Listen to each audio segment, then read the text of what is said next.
We are talking about graywater reclamation, some terminology.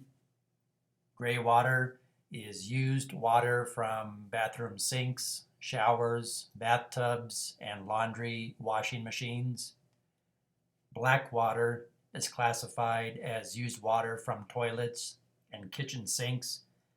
So basically the difference there is black water contains human waste, whereas gray water does not contain human waste or grease or oils or fats from, washing raw chicken or cleaning dishes that are contaminated with blood from animal products, egg yolks, etc.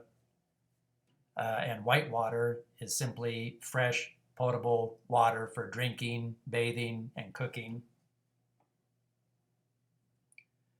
So what need does a graywater reclamation system fill? So from a professional standpoint, in your place of business or in your home, potable water is a finite resource, and according to the EPA, the average American uses 100 gallons plus or minus of fresh water per day. According to the American Waterworks Association Research Foundation, the top 3 water users in the average American household are as follows. Toilets consume 26.7%. Clothing washers consume 21.7%. Showers consume 16.8%. So by using gray water for non-potable needs, like flushing and filling toilets, irrigating landscaping, or washing laundry or washing your car, a reduction in potable water consumption of almost 50%, 48.4%, can be achieved. So not only will you be reducing your water consumption, but you'll also save a great deal of money on your water bill. I personally have a graywater reclamation system on my house, and not only did my water bill go down, but after the first full month of the system being online, my electric bill went down too. Not because of the graywater system, but in spite of it. The point being there that the filter pump and the UV sterilizer uses such a small amount of electricity, you don't even really see an increase on your electric bill. It stays the same, or like I said, even in my case, it was not even noticeable at all.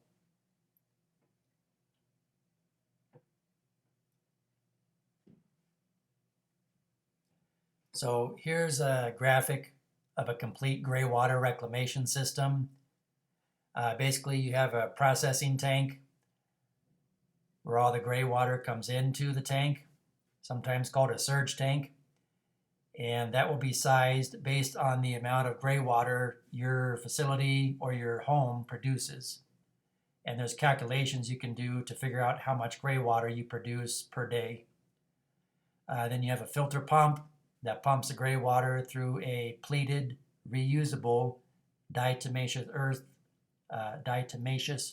filter, and then through a UV sanitizer, sometimes called a sterilizer, and then it dumps that filtered and sanitized water back into that processing tank, and then that process repeats itself over and over again very quickly. And because it can move so much water so quickly, you can sanitize and filter that tank again in a very short amount of time. And if you're not producing enough gray water, then the freshwater makeup valve will top off the water level should the need arrives. There's also an overflow pipe with a P-trap and a air admittance valve. That's what that vent is, just past the P-trap. So say you're producing a lot of gray water, your tank's not going to overflow onto the floor.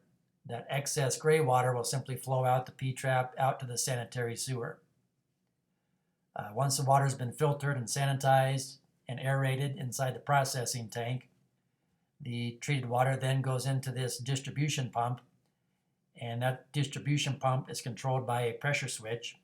So if you open your hose bib outside to wash your car with gray water, if you flush your toilet and you're flushing your toilets with gray water, that pressure switch will instantly detect that drop in water pressure. It'll kick that pump on to maintain your water pressure while you're using it. So that distribution pump does not run 24/7. It only runs as needed to maintain water pressure in your gray water lines. And you can see there's a final polishing filter, a GAC filter, which is a granular activated carbon filter. And again, the DE filter and filter pump, those are controlled by a 120 volt AC control panel with an adjustable timer. So depending on your water usage, you can adjust that pump to come on once a day, twice a day, 3-4 times a day for 1 hour, 10 minutes, 30 minutes, whatever you need to meet your specific application.